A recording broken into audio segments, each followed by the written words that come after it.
Setiap orang lahir dengan mimpi, tapi dunia seringkali mengajarkan kita untuk menyimpannya, bahkan melupakannya.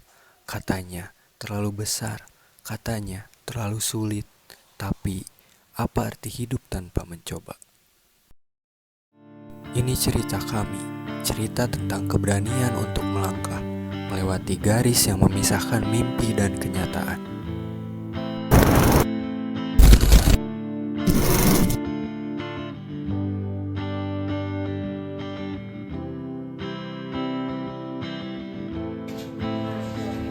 Aduh, maaf aku telat nih. Tadi di rumah sakit banyak pasien. Gak apa-apa. Udah lagi ya? Duh, tau gak sih akhir-akhir ini gue lagi capek banget. Kenapa Lin? Cerita dong. Ini kan cerita sama kita.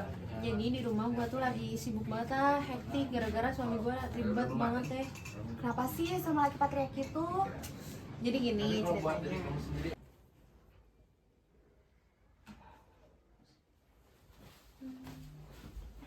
Mirip banget. Hah? Lagi ngapain kamu? Lagi nyari desain buat kafe. Lah, kan aku udah bilang dari awal.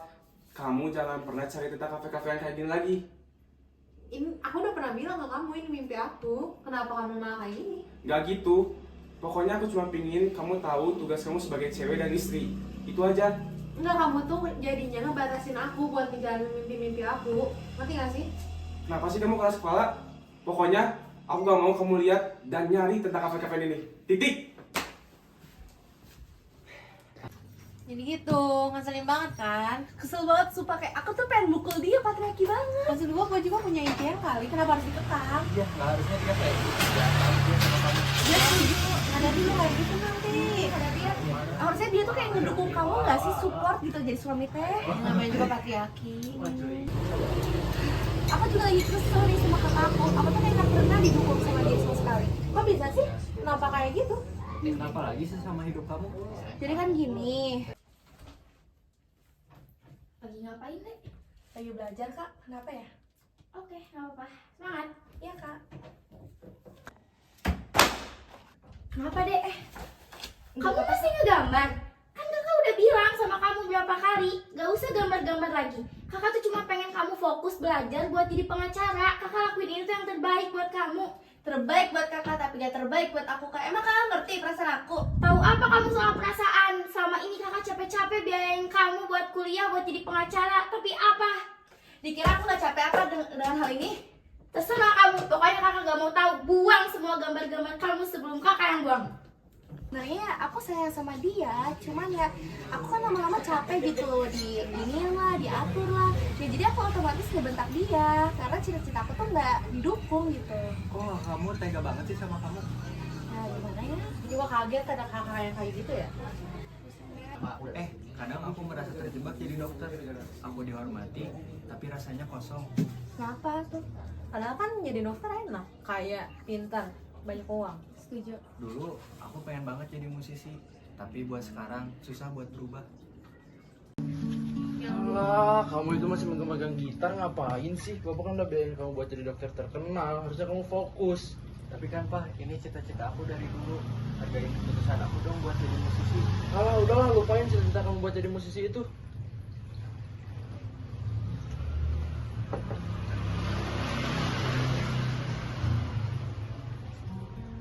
Ya gitu deh guys, capek jadi dokter. Ya, tapi gimana ya? Hidup kan harus tetap berjalan ya. Buat kedepannya kita nggak tahu apa yang bakal terjadi. Jadi mungkin kita jalanin dulu aja nggak sih? Benar. Kita tuh jangan ngedengerin apa kata orang, kita harus dengerin apa kata hati kita. Iya juga sih. Aku ada urusan nih, mau cabut duluan. So sibuk. Kapan lagi kita kumpul nih? Nanti aku kabarin lagi deh kalau kita mau ngumpul. Bener ya.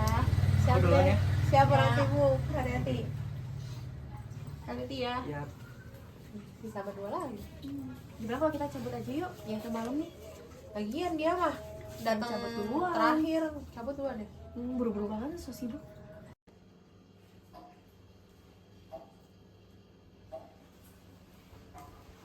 Nah, tumben banget datangnya segini. Pertama. Apa-apa? Iya nih tumben kamu datang cepet. Biasanya so sibuk. Iya nih. Kalian pakai apa kesini? Ya Gojek sih aku mah. Oh motor sendiri. Macet kan tadi di jalan? Lumayan. Pada sibuk banget sih sendiri-sendiri. Emang kalian lagi ngapain? Aku sih akhir-akhir ini lagi sibuk manggung. Yang kemarin rasanya kosong, sekarang jadi lebih berwarna setelah aku ninggalin kedokteran itu. Keren sih kamu. Kok bisa? Bapak kamu gimana? Setelah aku yakinin dia bisa yakin sama aku.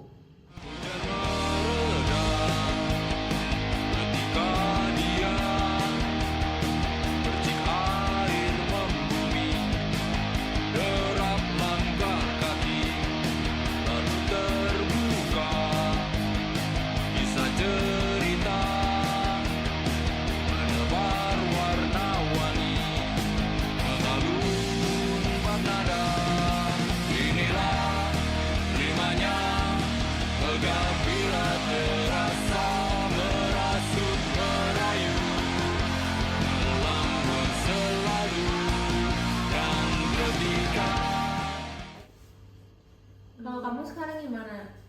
Ya kalau aku sih lagi banyak orderan jasa lukisan aku. Wih keren tuh, bisa dong bikinin album buat aku. Bisa dong, apa sih yang nggak bisa? Ternyata kamu bisa keluar dari zona nyaman kamu ya? Ya gimana ya, walaupun banyak ujiannya untuk keluar dari zona itu, tapi ya kalau kita usaha terus mah bisa dong. Wih keren.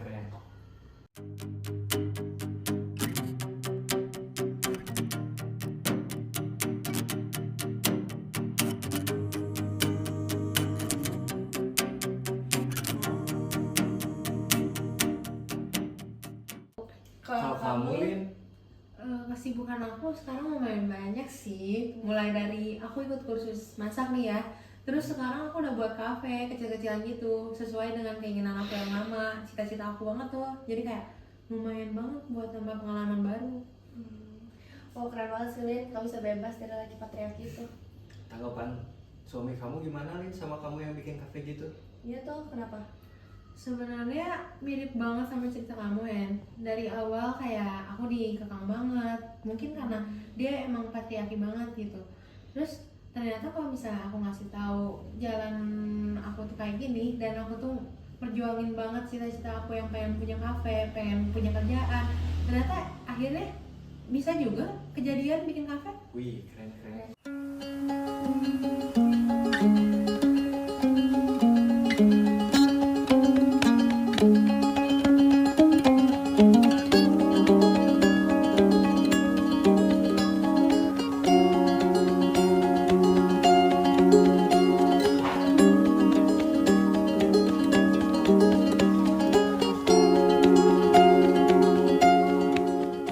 Kapan ke kafe kamu? Ayo atuh yuk, kapan yuk? Atur jadwal. Iya, ayo. Nanti aku tunggu ya teman-teman. Siap. Terus dari cerita kita bertiga kayaknya intinya tuh kita harus keluar dari zona nyaman kita nggak sih buat Sepakat ngerasain sih. gimana itu hidup yang benar-benar kita Bisa jalani. keluar dari zona kita. Kadang dunia mencoba menahan langkah kita, membisikkan apa yang seharusnya kita lakukan. Tapi hanya kita yang tahu apa yang membuat kita hidup. Saat kita berani melewati garis mimpi, dunia kita berubah. Bukan karena dunia menerima kita, tapi karena kita menerima diri kita sendiri.